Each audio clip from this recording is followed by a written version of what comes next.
Kira-kira siapa yang bangun Ka'bah? Bukan Nabi Adam.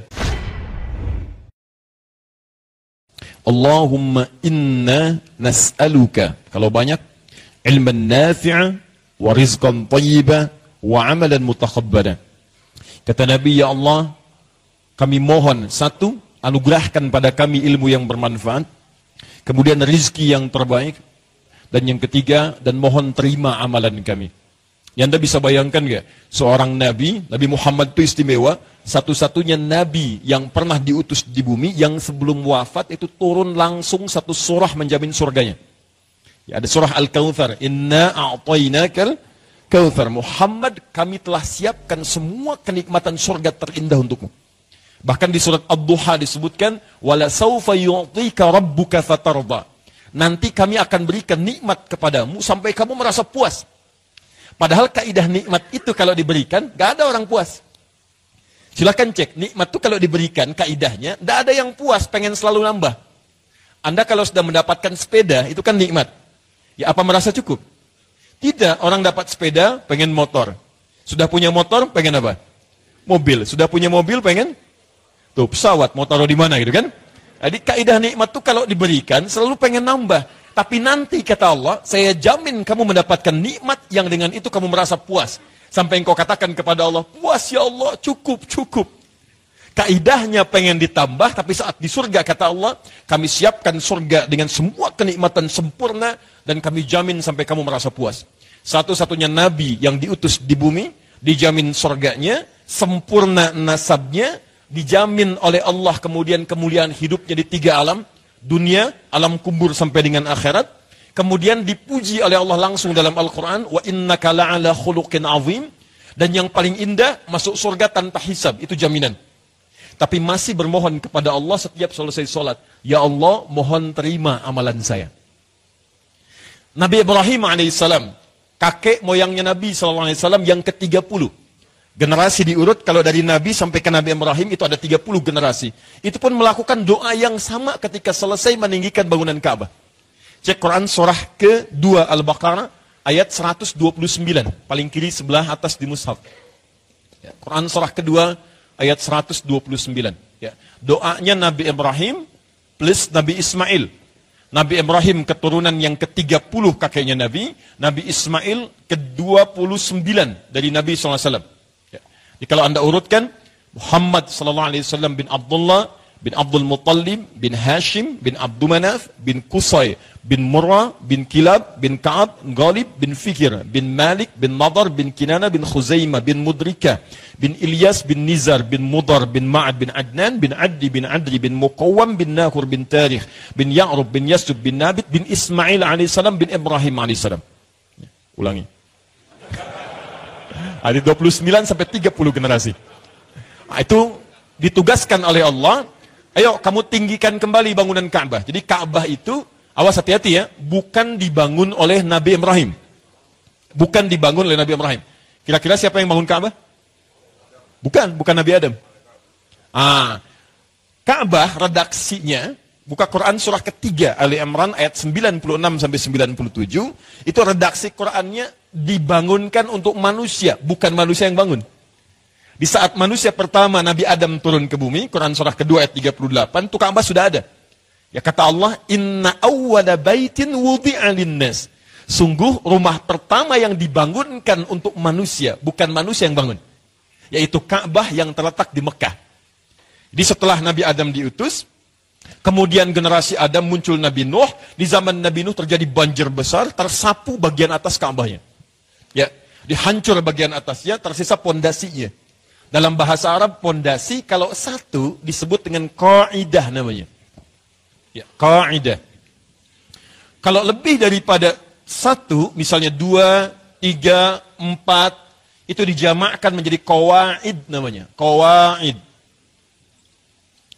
Ka'bah karena punya 4 sisi, maka minimal punya 4 sisi bagian pondasi. Maka pondasinya disebut dengan qawaid. Di zaman Nabi Nuh hancur bagian atasnya, zaman Nabi Ibrahim diperintahkan kembali oleh Allah kepada Nabi Ibrahim dan Nabi Ismail untuk meninggikan kembali pondasi itu. Maka diabadikan kisahnya di Quran surah kedua ayat 127. Ya paling kiri sebelah atas.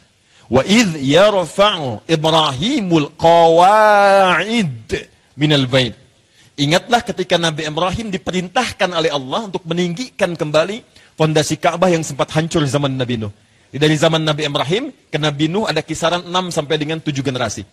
Ibrahim alaihissalam bin Azar atau bin Nahur bin Abir bin Kinan bin Arfakhshad bin Sam bin Nuh alaihissalam. Setiap generasi bisa berusia minimalnya 2000 tahun. Ya, dari Nabi Nuh ke Nabi Adam ada sekitar 6 generasi. Bin Mihlail, bin Matushala, bin Kinan, bin Anwas, bin Fis, bin Adam alaihissalam. Ya, jadi di zaman Nabi Ibrahim diperintahkan tinggikan kembali pondasi Ka'bah. Setelah selesai, begitu beliau ingin mengerjakan tugasnya, dipijak kemudian. Pijakan pertamanya membawa batu disebut dengan maqam namanya. Ya, jadi kalau Anda nanti umrah atau haji, ya saya bermohon pada Allah yang belum umrah atau haji disegerakan ya insyaallah. Ya. Ya, dan tidak cukup dengan amin, nabung. Nabung siapkan. Nah, ini begitu akan meninggikan pondasinya, beliau memijak pijakan pertamanya, sekarang masih diabadikan, itu disebut dengan maqam. Sampai sekarang ada di sini letaknya, kalau ini Hajar Aswad, di sini maqam Ibrahim. Tiba-tiba saat akan meninggikan pondasi ini, ya, ditinggikan kembali bangunannya, anaknya yang masih beranjak balik datang dari sisi yang ini, membawa batu. Batu bahasa Arabnya hajar namanya. Kalau disusun-susun, jadi sebagian tertentu, ruang tertentu disebut dengan hijar namanya. Ya, semacam batas benteng hijar. Kalau sudah menjadi ruangan utuh, ruangan seperti kamar, itu hujrah namanya. Jamaknya hujurat. Maka beliau masuk lewat sisi yang sini, mengatakan pada ayahnya kalau dalam bahasa kita, Pak boleh nggak saya bantu? Bayangkan, ada orang tua sedang bekerja, anaknya merasakan bebannya. Jadi kalau satu waktu masuk ke Idul Adha, saya pernah menulis satu buku, itu di situ saya ceritakan bagaimana seorang ayah mendidik anak, sehingga ketika ayahnya nanti tumbuh bekerja, anaknya tumbuh dewasa, merasakan beban pekerjaan anak ayahnya. Ya, coba deh ibu ya, kalau pulang ke rumah, ibunya nyapu, anaknya lihat, anaknya mau bantuin nggak? Atau Anda misalnya, mohon maaf ya, coba lihat sedang nyuci mobil, kira-kira anak lihat bantuin nggak? Jangan-jangan bapak yang nyuci, anak yang pakai gitu. Pak, bannya kurang nih, kurang bersih gitu kan? Coba lihat. Ini bagaimana gitu pertanyaannya seorang Nabi Ibrahim, Pak, Bu, Nabi Ibrahim Nabi, kakek moyang Anbiya, statusnya tinggi, gelarnya Khalilullah. Ini bisa mendidik anak di luar batas kesibukannya. Itu kan sibuk luar biasa, Pak.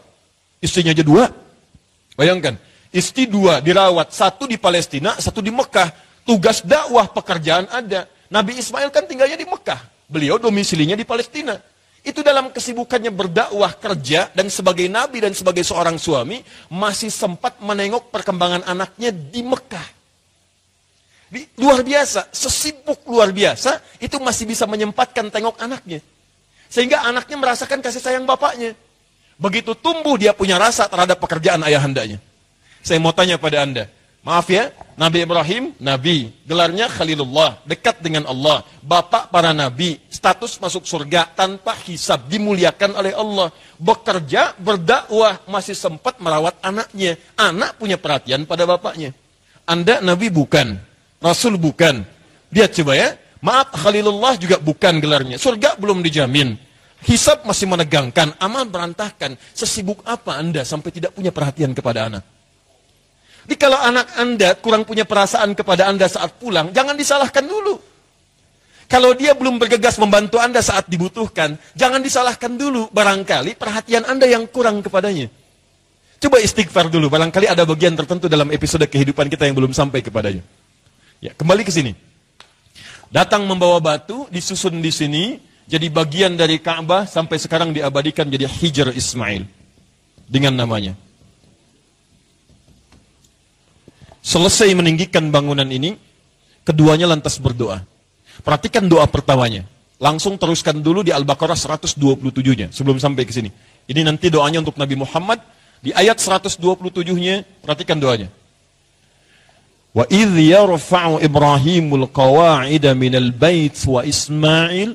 Kata Allah, dan pelajarilah, pahamilah, ketika Nabi Ibrahim dan putranya selesai meninggikan bangunan Ka'bah, keduanya berdoa di samping Ka'bah. Rabbana taqabbal minna, innaka antas sami'ul alim. Ya Allah, mohon terima amalan kami ini, Karena engkau pasti maha mendengar apa yang kami sampaikan, maha tahu ikhtiar kami dalam mewujudkan amalan ini.